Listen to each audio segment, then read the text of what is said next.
안녕하세요, 모카키만입니다. 중국에서 비아디가 조금 전에 새로운 차를 내놨습니다. 이름하여 양왕 U9. 이름도 어렵네. 지금 이게 등장하는 모습인데요, 이게 차가 꿀렁꿀렁 하더니 점프를 합니다. 야, 와씨 멋있는데? 이거 뭐 그런 거잖아요. 경마시지만 멋있어. 스펙도 나왔습니다. 시속 100km까지 가속 시간이 2초. 야, 세상에. 지금 스펙대로라면 페라리보다 훨씬 빠른 거예요. 테슬라 모델 S 플레드 그 정도라는 건데, 지금 중국 자동차 회사 점프를 하고 2초 만에 시속 100km까지 가는 차, 이런 걸 만드는데 우리나라 자동차 회사들 지금 뭐하고 있습니까? 사실 뭐 중국차는 나온다고 했다가 안 나오는 차가 워낙 많죠. 그렇긴 하지만 이 비아디는 세계 2위 전기차 회사잖아요. 그런 거 보면은 뭐 완전히 뻥인 것 같진 않고. 잠깐, 근데 중국 비아디가 전기차에서는 세계 2위라는 거죠? 그러면은 앞으로 전기차 시대로 다 넘어갈 텐데 우리나라 자동차 회사들이 질 수밖에 없는 게 이미 예약돼 있다는 거 아닌가, 그런 생각이 들어요. 뭐 그렇잖아요. 비아디가 갑자기 못 팔게 되거나 비아디보다 더 많이 팔거나 이런 걸 하지 않는다면 우리가 진다는 얘기인데, 오호, 이거 굉장히 무서운 얘기인데, 적을 알고 나를 알면 백전불태라고 합니다. 오늘 이 양왕 브랜드가 어떤 브랜드인지, 그리고 양왕 U9, U8은 어떤 차인지도 함께 살펴보시죠. 양왕이라는 브랜드 아시겠지만 럭셔리 브랜드의 끝판왕입니다. 올 초에 U8이란 차가 나왔는데요, 이렇게 생긴 차입니다. 굉장히 못생겼다는 얘기들을 하는데 제가 봤을 때는 의외로 고급스러운 면이 있어서 굉장히 놀랐습니다. 전체적으로는 우리나라에서 앞으로 내놓을 자동차 산타페가 이렇게 생긴 차잖아요. 근데 산타페하고 지금 굉장히 비슷한 느낌이죠. 어떤 느낌이라고 해야 될까, 같은 답안지를 놓고서 둘이 같이 컨닝을 했는데 조금 다르게 컨닝한 것 같은 느낌. 답안지는 랜드로버 디펜더, 디펜더를 놓고서 서로 다르게 베낀 게 아닌가, 이런 느낌이 살짝 드는데, 여튼 그때는 약간 베꼈다 이런 느낌이 있었는데, 요번에 내놓은 차는 U9. 이 차는 슈퍼카거든요. 근데 이 디자인은 우리가 봐도 괜찮은데, 페라리는 지금 요런 디자인을 했는데 U9은 요런 디자인, 테슬라 로드스터가 요런데 U9은 이래. 나름 괜찮은 것 같기도 합니다. 전체적으로 전고, 지상고 굉장히 낮고요. 그래서 바닥에 착 붙어있는 그런 느낌을 주고 있네요. 전면에는 이렇게 C자형으로 대형 LED DRL이 있고요. 그 안에는 LED 헤드램프가 있습니다. 헤드램프가 이게 제대로 달려있는 거 보니까 콘셉트가 아니라 양산을 염두에 둔 차구나 라는 게 보입니다. 실제로도 양산된다고 해요. 이번 상하이 모터쇼에서 처음 공개를 하고 올해 말에 U8부터 양산을 한다고 합니다. 놀랍죠? 이 윈드실드도 굉장히 독특합니다. 우리가 람보르기니 같은 걸 보는 것 같아. 이게 막 구멍이 뻥뻥뻥 뚫려 있죠. 람보르기니는 엔진을 냉각하기 위해서 구멍이 많이 뚫려 있다 이렇게 생각하는데, 전기차인데 U9은 왜 여기 구멍이 뚫렸나, 뭐 굳이 필요할 것 같진 않은데 어쨌든 굉장히 멋집니다. 중간에 이렇게 투명 샤크핀처럼 이렇게 나와 있는데 이런 것들도 굉장히 멋지네요. 테일램프는 반짝반짝하면서 이렇게 스르륵 이런 시퀀설도 주고 있습니다. 하단부에 보면 리어 디퓨저, 어마어마하네요. 다음 포스를 쫙 발생시키는 그런 역할을 할 것 같은데, 디자인적으로 굉장히 훌륭하다는 생각이 듭니다. 문도 이렇게 열려요. 버터플라이 도어로 위로 착. 이게 슈퍼카의 완성이지. 훌륭합니다. 그런데 희한한 건 등장 방법이었죠. 차가 그냥 나오는 게 아닙니다. 그냥 꿀렁꿀렁 하면서 뭐 온갖 제스처를 막 춤을 추면서 나와요. 이게 뭐야, 멋있게 좀 등장하지. 이게 뭐 멋있나? 비아디는 뭐라고 얘기하냐면 이걸 가리켜서 세계에서 가장 진보한 차체 제어 시스템 디서스 X를 탑재했다 이렇게 얘기하고 있습니다.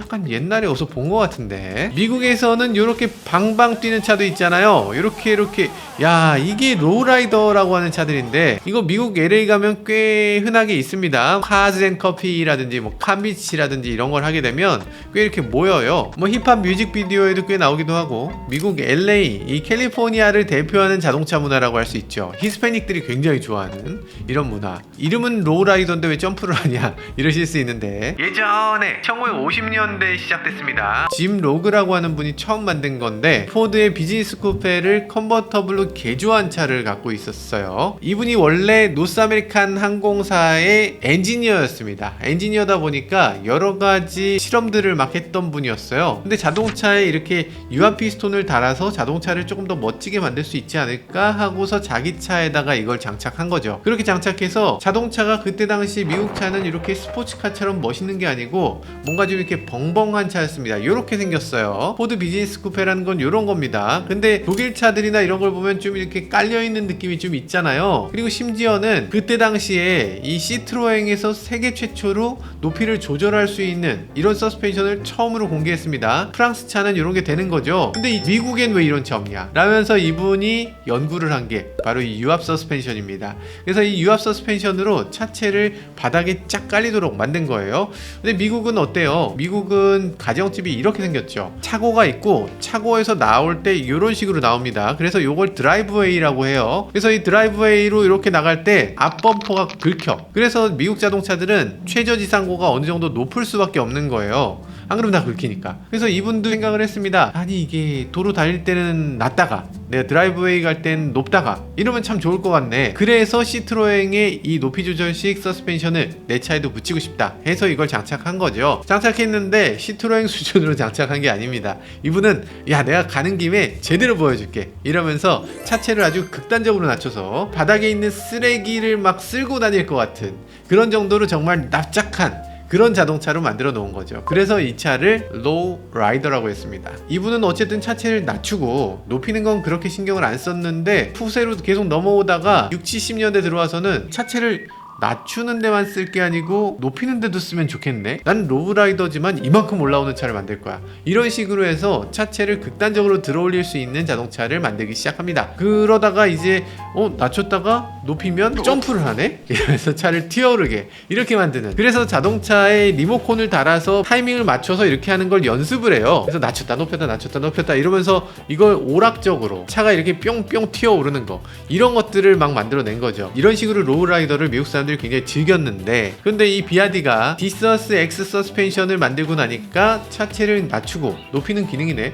그럼 이걸 갖고 로우라이더처럼 점프도 할 수 있겠네. 이런 것들을 보여준 거죠. 여기서 보여준 건 뭡니까? 차체의 높이를 자유롭게 조절할 수 있는 거, 이걸 보여주는 거죠. 그리고 첫 번째, 네 바퀴 각각을 따로따로 제어 가능하다, 이걸 보여준 거고요. 두 번째, 그게 엄청나게 빠르게 작동된다는 걸 보여준 겁니다.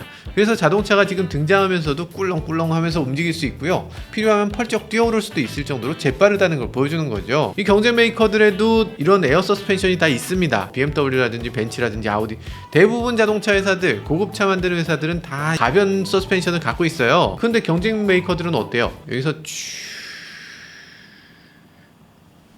이러고 내려가거나 아니면 전체가 이렇게 올라가거나, 어쨌든 동시에 내려가거나 동시에 올라가야 되고 그 속도도 굉장히 느렸죠. 그러니까 이 영상 보고서 아이 차가 점프하는 거 저거 무슨 유치한 짓이야 이럴 수 있지만, 실제로 점프하는 걸 보여주겠다는 건 아닌 거예요. 차가 코너링을 할 때나 제동을 할 때 차가 기울어지는 걸 내가 적극적으로 막아줄 수 있는 장치를 개발했다, 다른 메이커들에 비해서 더 뛰어나다, 이런 걸 보여주는 쇼라고 할 수 있죠. 그리고 플랫폼도 공개가 됐는데요. 비아디 특유의 20항 플랫폼을 쓰고 있습니다. 발음이 조금 그렇긴 한데 아무튼 그런 플랫폼을 쓴다고 하고요. 모터는 4개입니다. 그래서 각각의 바퀴에 모터가 각각 들어가요. 그래서 모터 4개로 낼 수 있는 최고 출력은 1100마력, 최대 토크는 130kgm가 넘습니다. 그래서 시속 100km까지 도달 시간은 2초라는 거죠. 게다가 한번 충전을 하면 무려 700km를 주행한다고 합니다. 대박이죠. 우리나라의 어떤 자동차도 이것과 비슷한 스케일의 자동차가 없죠. 세계에서도 사실상 거의 1등에 가깝지 않나 싶은 그런 스펙이에요. 물론 나와봐야 알지만요. 영상을 조금 더 보면 이런 게 있습니다. 달리다가 카메라가 돌다 보면 저쪽에 잠깐만, 바퀴가 하나 없어요. 바퀴가 하나 없어도 잘 달린다, 이런 걸 보여주는데요. 그게 바퀴 없는 게 자랑이야? 이게 멋있는 건가? 야, 중국 애들은 뭐가 좀 이상하구나, 이렇게 생각하실 수 있는데 사실은 2차니까 되는 거지 보통은 이렇게 안 됩니다. 왜냐하면 타이어가 하나 없으면 그립이 없는 거잖아요. 그 바퀴는 그립이 안 생기는 거잖아요. 그러면 보통 자동차 여기서 출발을 하면 이게 출발이 안 됩니다. 얼음판 위에 한쪽 바퀴가 놓여있으면 출발이 안 되잖아요. 그쪽 바퀴만 헛돌잖아. 그래서 전진을 못하게 됩니다. 물론 구동 바퀴 쪽이 얼음판에 있을 때, 전륜구동 자동차는 앞바퀴 중에 한쪽이 얼음판에 있으면 전진을 못하고, 후륜구동은 뒷바퀴 중에 한쪽이 얼음판 위에 있으면 아무리 중심을 잘 잡아줘도 전진을 못합니다. 근데 여기서 보여주고 싶은 건 지금 4바퀴가 각각 모터가 있고 이 모터를 각각 따로따로 정밀 제어를 한다는 거예요. 그렇기 때문에 타이어 하나가 터지거나 미끄러지거나 이렇게 되면 그 타이어를 제외한 나머지 타이어의 힘을 더 배분하도록 한다, 이런 얘기입니다. 타이어가 만약에 터졌다, 이런 위험한 상황이더라도 안전하게 문제없이 계속 달릴 수 있도록 한다는 거죠. 그리고 당연히 미끄럽거나 뭐 험로를 가거나 한쪽 바퀴가 공중에 뜨거나 뭐 이런 경우에도 이 세 바퀴의 힘을 잘 배분하도록 프로그래밍 돼 있어서 어떤 경우든 문제없이 도로를 달릴 수 있도록 한다, 이런 얘기예요. 사실 이런 시스템이 비아디가 처음은 아니죠. 이런 시스템을 가리켜서 인디비주얼 휠 드라이브라고 해서 IWD라고 합니다. FWD, RWD 이런 게 있는 것처럼 IWD가 있어요. 그냥 사륜구동 4WD하고는 사뭇 다른 거죠. 각각의 휠이 따로따로 구동하는 거. 그래서 이 IWD 같은 경우에 이런 게 되는 회사가 세계적으로 몇 없습니다. 테슬라도 안 됩니다. 테슬라도 지금 모터가 3개까지만 있어요. 모터 4개 갖고 있는 회사는 리비안이 4개 모터를 갖고 있다 보니까 이렇게 탱크턴 제자리에서 뱅글뱅글 도는 모습을 보여주기도 했죠. 그래서 이런 것들 보면 굉장히 앞서가고 있다, 굉장한 아이디어다, 이런 생각이 들어요. 사실 이쯤 되면은 아니 비아디 근데 너무 후져요, 차 타보면 다 이게 뭐 엉성하고 별로예요, 이런 얘기 하실 것 같은데요. 맞습니다. 확실히 중국 회사죠. 좀 저렴하고 보면 희한한 것들 많이 합니다. 너무 많아서 뭐 다 설명드리긴 그런데 여기 영상 보시면 이런 것도 있어요. 주차할 때 자동 주차 기능. 자동 주차는 뭐 제네시스도 있고 뭐 다 있잖아요. 뭐 BMW, 벤츠, 뭐 테슬라도 있고. 여러분들 잘 쓰세요? 잘 못 쓰실걸요? 왜냐면 이게 좀 어려워. 어디다 주차를 해야 되는지 이 차한테 설명하기 되게 어렵습니다. 아니 거기가 아니고 이거 일자 주차가 아니고 T자 주차로 좀 했으면 좋겠어, 뭐 이렇게 해야 되는데 보통 못합니다. 지금 이 영상을 보시면 비아디가 이런 시스템을 내놨습니다. 주차할 때 차 모양을 드래그해서 주차장에다 집어넣어요. 이렇게 집어넣으면 거기다 차가 이렇게 가서 알아서 거기다 집어넣는다는 겁니다. 어휴, 편리하죠. 편리한데 좀 약간 어떻게 보면 조금 유치하기도 해. 무슨 게임하는 것도 어린이 게임 같잖아. 그래서 아마 자동차 회사들이 이거 너무 유치하다 해서 안 하는 것 같기도 한데, 아무래도 중국 자동차 회사들은 여러 가지로 좀 선입견이 없이 일단 만들어 보고 일단 안 되면 접자, 그래도 팔려, 이런 식으로 만들고 있다고 봐야 될 것 같아요. 어쨌든 중요한 건 이 차가 아니죠. 우리나라에서 더 관심 있을 건 이 차입니다. 양왕 U8 SUV. 이 차를 보면요, 야 이건 퀄리티가 너무 뛰어나서 좀 놀랍습니다. 디자인 옆에서 살짝 보면 이렇고요, 앞에서 보면 이렇고 뒤는 이렇습니다. 야 이게 디자인이 굉장히 못생겼거든요. 굉장히 못생겼는데 은근히 멋있어. 지금 봤을 때는 시속 100km까지 가속시간 3초입니다. 우리나라에 3초짜리 자동차 뭐 있어요? EV6 GT가 3.5초죠. 진짜 제일 빠르다는 차가 3.5초인데 그것보다 무려 0.5초 더 빠른 겁니다. 이 크기에. 지금 U8은 전장이 5300mm짜리 차예요. 휠베이스는 3050짜리 차. 그러니까 요번에 나오는 EV9보다 훨씬 크고 캐딜락 에스컬레이드하고 비슷한 크기입니다. 상당히 큰 거죠. 그럼에도 불구하고 이렇게 어마어마한 가속력을 보여준다는 거니까 대단합니다. 이거 왜 이렇게 빠른가? 아까 말씀드렸다시피 모터가 4개 달린 시스템을 사용하고 있어서 그래요. 그래서 이게 모터 하나당 내는 출력이 322마력입니다. 그래서 이 322마력짜리 모터가 4개니까 합산 출력 1100마력을 낸다고 하네요. 아니 이 정도면 지난번에 저희가 탔던 허머 EV, 야 이거 진짜 무서웠거든요. 이거하고 거의 비슷한, 아니면 조금 더 높은 정도 수준,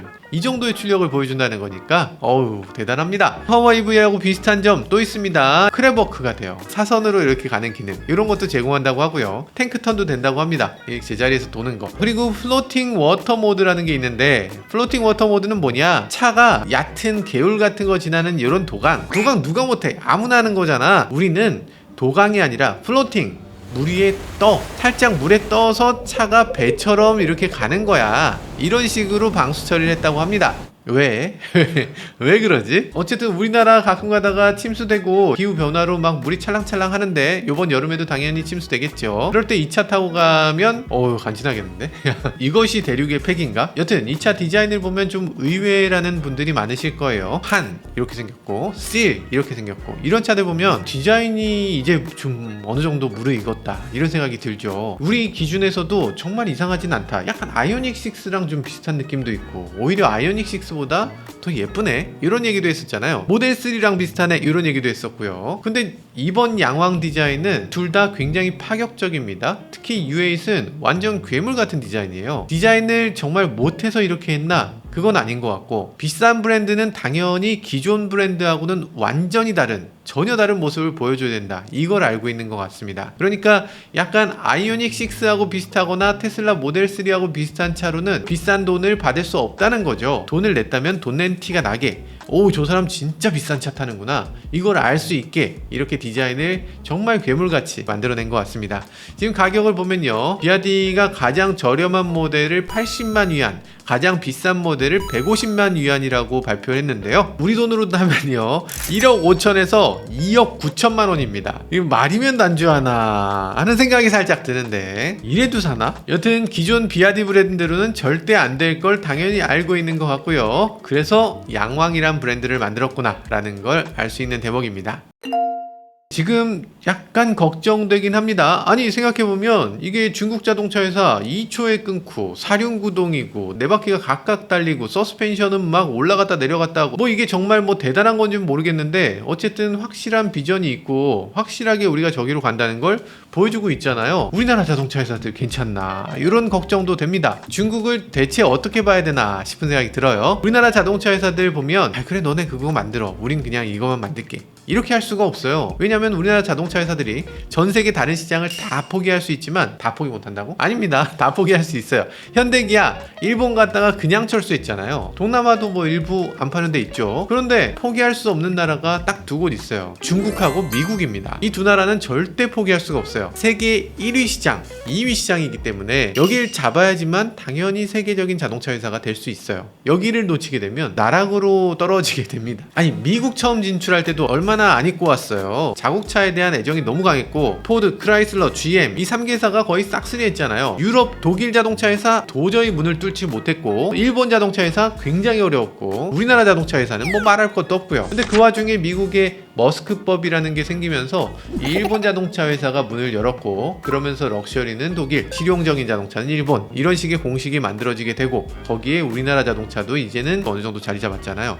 마찬가지로 지금 중국에서 저렇게 어려움을 겪고 있는 거 과정이라고 봐야 됩니다. 이제는 중국, 독일, 미국, 일본 자동차 메이커까지 정말 열심히 하고 정말 자리를 잡고 있는데, 현대기아는 지금 굉장히 어려운 시기거든요. 이거를 지금 잘 자리 잡고 제대로 해결해야 됩니다. 이거 해결 못하면은 큰일 나요. 다른 나라 메이커들은 다 잘 되고 있는데 우리나라 메이커만 왜 어려울까? 무슨 정치적인 이유 당연히 있겠지만, 일본하고는 정치적으로 사이가 좋아서 일본 차 잘 팔리나? 그거 아니겠죠. 미국 자동차는 뭐 정치가 뭐 좋아서 테슬라가 중국에서 잘 팔리나? 그것도 아닐 거고요. 우리만 어려운 건데 이거를 정치 탓을 할 수가 없어요. 왜 어려운가? 우리는 중국인들, 그리고 중국 자동차 회사들 너무나 우습게 봤어요. 얼마 전에 모트라인 윤석로 대표님이 비아디 아토3라는 자동차를 시승하고 오셨죠. 굉장히 형편없는 차로 평가해 주시기도 하셨는데, 물론 뭐 재미로 그러셨겠죠. 자동차에 쓰여진 거 너무 조잡하고, 뒤에 쓰여진 영어 글씨 이거 Build Your Dream, 이게 너무 유치해서 나는 절대 이 차는 안 산다, 이렇게 말씀하기도 하셨는데, 맞습니다. 맞죠? 우리가 보기엔 한심한 부분이 한둘이 아닙니다. 근데 정말 무서운 건, 윤석로 대표님 처음부터 끝까지 계속 이 차에 대해서 욕하고 있지만 가속력 괜찮다, 승차감 괜찮다, 공간 괜찮다, 이렇게 평가하시는 거예요. 이게 정말 무섭더라고요. 그러니까 나머지 것들을 보세요. 도어 트림에 선으로 된 거 디자인 이상하다, 차가 너무 물렁물렁해서 롤링이 좀 있다, 소재감이 너무 이상하다, 이런 얘기하는 거. 미래의 자동차에선 이런 것들은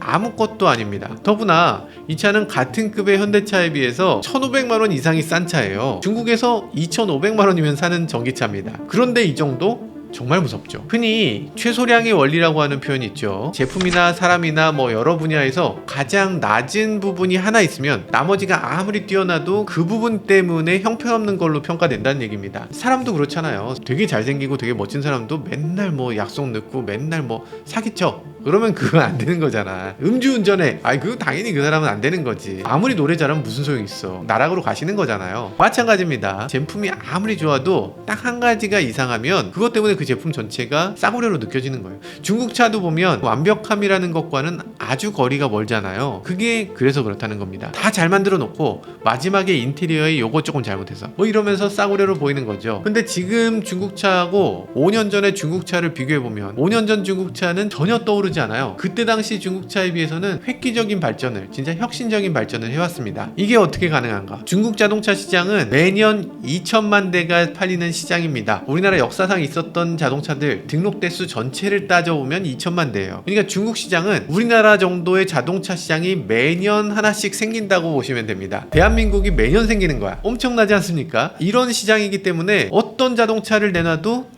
다 팔립니다. 다양한 차가 다 팔릴 수 있는 그런 토양이 있다는 거고, 다양한 시도를 통해서 빠른 속도로 발전할 수밖에 없는 거죠. 우리는 미래를 볼 수는 없지만 우리가 주변을 보면 어느 정도 예측할 수는 있습니다. 여기 있는 이 노트북, 여기 있는 이 아이폰, 애플워치 아니네. 마이크도 이거 중국산일걸? 이 모든 게 다 중국산이죠. 간단한 배터리부터 첨단 기기까지 모든 게 다 중국산이잖아요. 다 중국산을 쓰면서 전기차는 과연 중국산을 쓰지 않을 이유가 있을까? 이 가까운 미래에 여전히 우리나라 자동차가 중국차보다 앞선다, 이렇게 말할 수 있는 요인이 뭐가 있을까?